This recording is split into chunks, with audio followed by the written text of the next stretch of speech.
Hey there, we are midway through the first month of 2024. Right now we've got Lachelle Yates. She's trying to get her camera all ready so that we can talk about all of the resolutions that maybe you have gone by the wayside for, and you need some new resolutions that deal with how to deal with businesses, how to deal with frauds and scams. We want you to be able to send in your questions to Lachelle as well. The number is on your screen right now, 336-379-5775.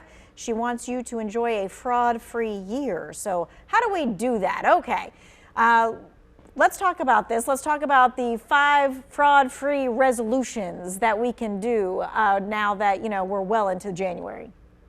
So we do have 5 resolutions, and the first one is be cautious with emails. We get so many emails, but you want to be cautious with emails from people that you don't know.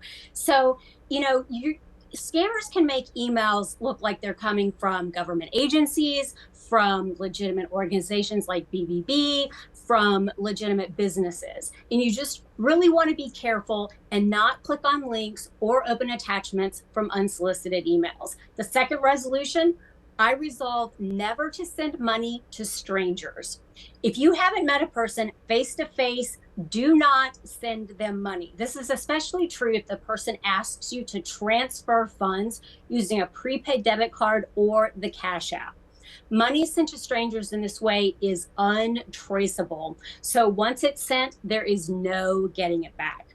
Third resolution, I resolve to do research before making online payments and purchases. So ask these questions. Is this a person or a business I know and trust? Do they have a working customer service number? Where is the company physically located? Have I checked to see if others have complained? And I'll tell you, bbb.org is a great place to start this kind of research.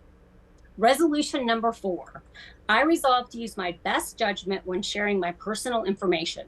Sharing sensitive personal information with scammers just opens the door to identity theft. Think about if they get your social security number, if they get your Medicare number, those are ways that they can then, become you basically. They can use your all of your medical benefits. And of course, if they get your social security number, they can become you. So you want to be really careful with that and not give out that information to any unsolicited callers. And then resolution number 5, I resolve to be social media smart. You really want to try to set those privacy settings on your personal profiles, but also I know it is really fun to get all of those birthday notices, but you really want to keep that kind of information personal and private and not give out that kind of information, even your addresses. And really be careful. Don't do those fun quizzes. I know those are fun and they're really popular this time of the year, but you want to be careful with that.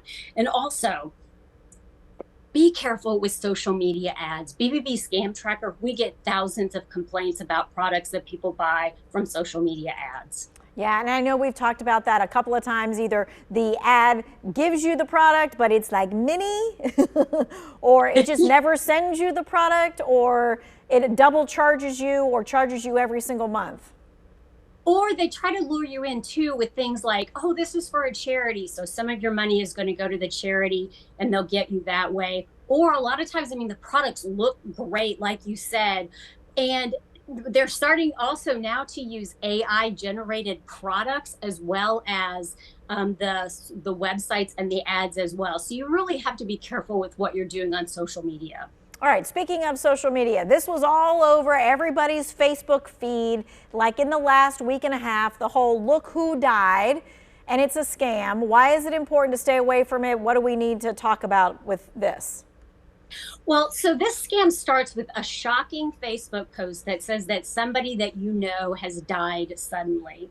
And it starts with a post, but it also contains a link. And when you click on that link, you then have to give your username and your login information in order to actually see the post.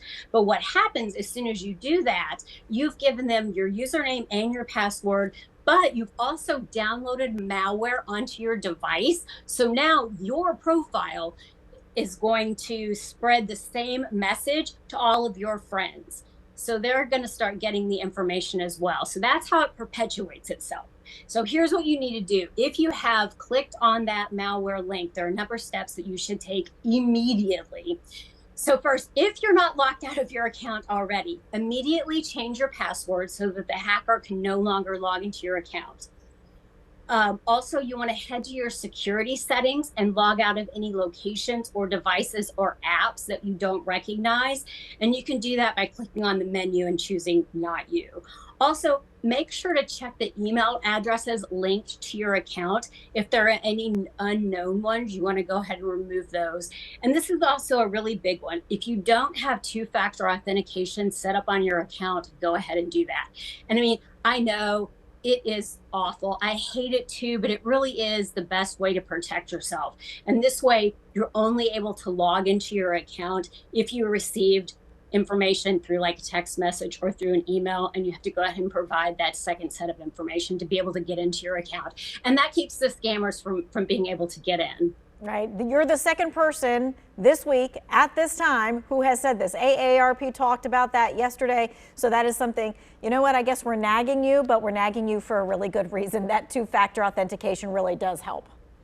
Yeah, it does. All right, so let's talk about this because we see this on social media all the time. Ads for weight loss products or some kind of workout or some kind of something, and it may be misleading. How do you explain which ones we need to be wary of and which ones maybe we can look at a little longer? Well, the ads that you really need to look out for are the ads that tell you that the product is going to melt away or burn off fat. And these are ads, I mean, it's for pills, patches, powders. A lot of times the ads use amazing before and after pictures. They'll also have, you know, just glowing reviews. And a lot of these ads also, consumers are telling us, are talking about these products being featured on TV shows like Shark Tank. The other problem with some of these products and some of these ads is that they're also using unscrupulous selling tactics like subscription services. And you don't actually find out that it's a subscription service until you get your credit card bill. And there you see that you're being charged month after month for what you thought was a free trial offer. And the problem that we're hearing is that it can be almost impossible to actually get rid of that charge or to get a refund. So you really want to be careful. Things that you can do to avoid these kinds of problems is obviously, if you want to avoid any products that say that they will help you lose weight without diet or exercise. I mean, doctors, dietitians, they all agree that it unfortunately takes time to lose weight, and it can take a day or, you know, a pound or two a week is about what we can expect. Don't trust endorsements. This day and age with AI, you can generate an ad from anybody. I mean, I think what Taylor Swift is hawking keto gummies. I mean, they had a video of Oprah selling something that she was not related to at all. So scammers know using these pictures from celebrities really hooks us. So you really want to be careful with that. Also, again, be very skeptical of free trial offers. You just really want to make sure that if you are going to sign up for one of these free trial offers, that you look for something that talks about a subscription service, and you're going to find that information buried somewhere in the terms and conditions. So if you are interested in a free trial offer, go ahead and look for that information. And then also just check the ingredients. A lot of people have the misperception that just because it's for sale, that it's safe, and that is simply not the case. So bottom line, you can save yourself some money and possibly your health if you do a little bit of research if one of these products catches your eye. Okay. All right. A lot of good information there. You might have extra questions about any of those topics, or you might have your own questions about scams, frauds, or better ways to deal with businesses, maybe that are doing work in your home, or businesses that aren't contacting you and you have warranty issues and that kind of thing. You can text us 336-379-5775. We'll be right back.